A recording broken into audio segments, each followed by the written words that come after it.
Welcome to On the Line, a NOAA Fisheries podcast.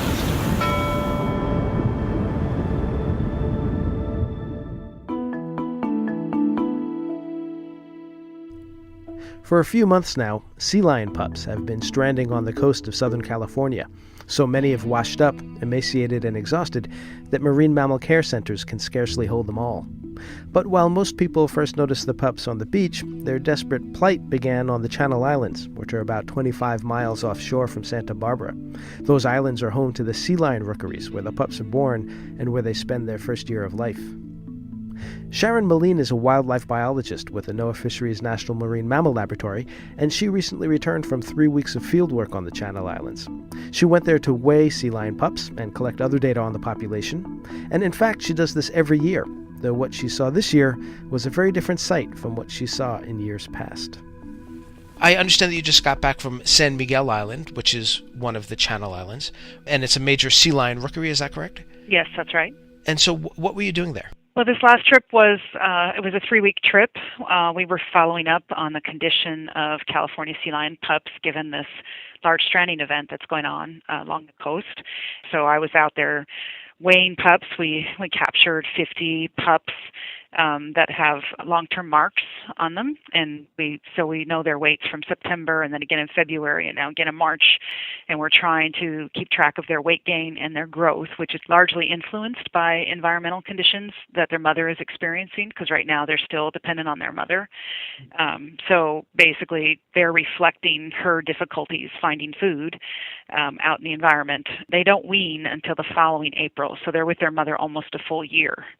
And so they're basically still dependent on her during this period of time. And so their growth is a reflection of her condition as well as their own. Mm-hmm. So you said that you were weighing them. What have you found?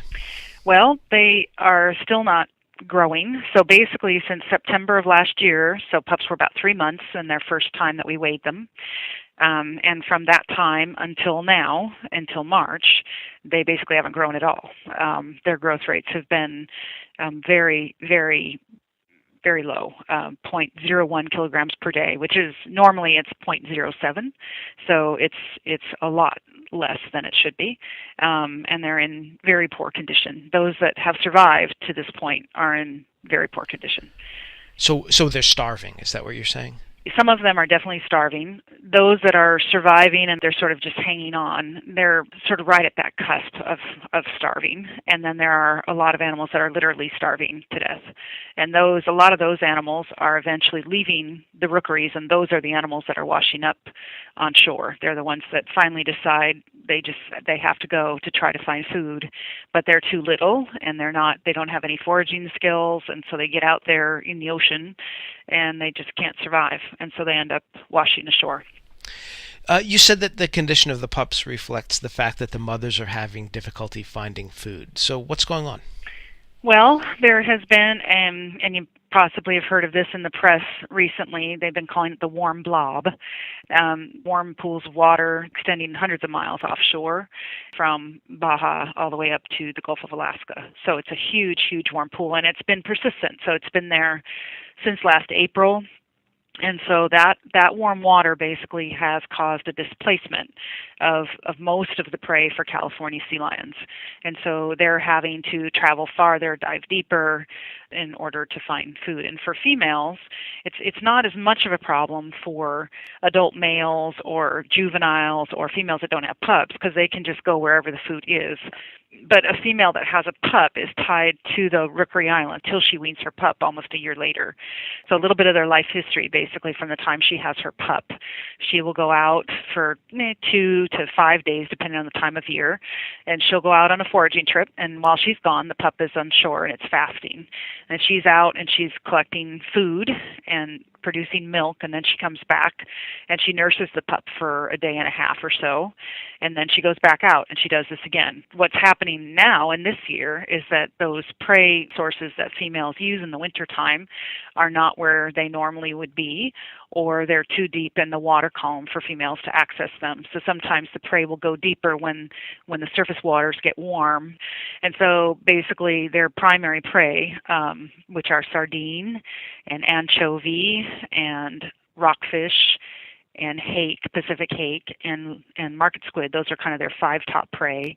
Those things are all basically not available to females this year, and that's largely because of this warm water phenomenon that's going on in the environment. Mm-hmm.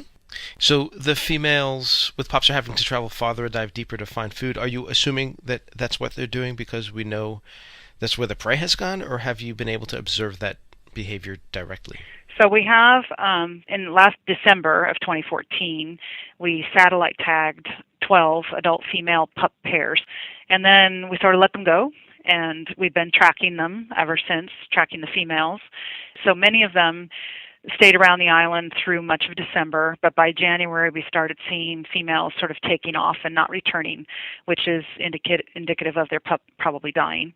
And so we had only 6 of the 12 were still coming back to San Miguel Island in March, and they are consistently diving to 400, 500, 600 meters. To have half of our sample diving to those kind of depths is unusual. These females that were doing this deep diving, they were going very deep, and they were going out into very deep water. They were also the 4 females whose pups are still alive, and we were able to capture their pups. And although their pups weren't giant, healthy pups, they were alive. So those females seem to have figured something out that is actually at least sustaining their pup at a level that the other females simply weren't. Mm-hmm. So some pups will make it through these lean times, others won't. Are stressful years like this one something that we should expect to see more of in the future? Yes, I think so. I mean, the predictions I've seen for the California current, it looks as if this type of variability and this type of warming is probably going to be sort of the new normal, and the animals are going to have to adjust to that. And they have lots of options, right? They can, as we often say, they move, adapt, or die. Those are kind of their 3 choices. I think what we will see is, and what we are seeing, is that those animals that are figuring it out, the females that are able to keep their pups, they're the ones that are adapting their behavior. And it's their pups and their genetic sort of pool that is going to become the new generations of sea lions. So those abilities to dive deeper or to travel farther and still be able to support a pup are the traits that are going to be favored down the road if these kind of environmental conditions continue. And so that'll make it a stronger population and a healthier population with those animals in it. But in the meantime, we're going to probably see a little bit more of this dying off of animals that cannot make that adjustment or aren't capable of it, either because they're physically not capable or because they just don't have the ability to learn a new behavior or do something differently. Yeah, well, it's interesting because these are mammals, so maybe they have a greater ability to learn new behaviors than some other animals in the ocean would. But the ones that are successful, in addition to being great athletes, they must also have other traits, like they must be particularly adventurous or fearless to be able to accomplish some of the feats that you're talking about.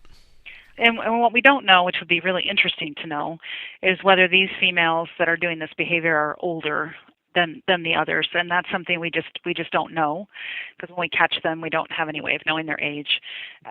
We do know that animals that live through El Niños often have higher success in reproducing after an El Nino, and we've thought that that's probably because they've experienced one and they kind of know what to do when that environment shifts like that, and so they're more successful the next time around.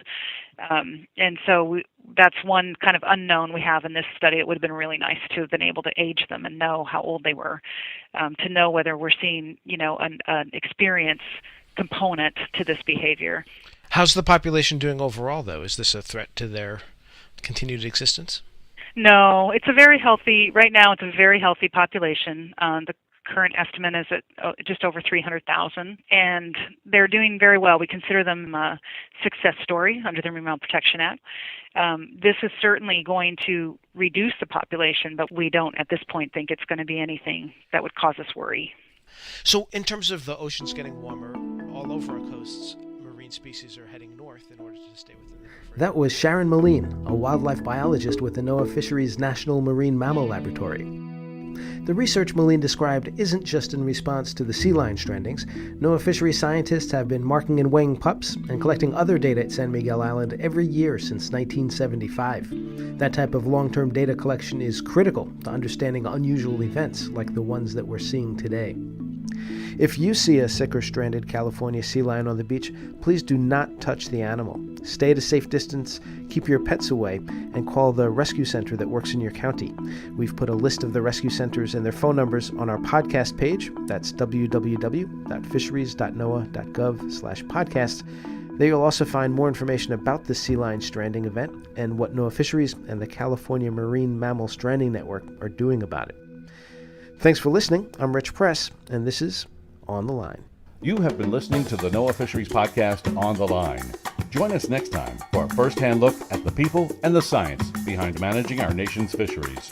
For more information, visit NOAA Fisheries at www.fisheries.noaa.gov. On the Line is a production of the NOAA Fisheries Office of Communications.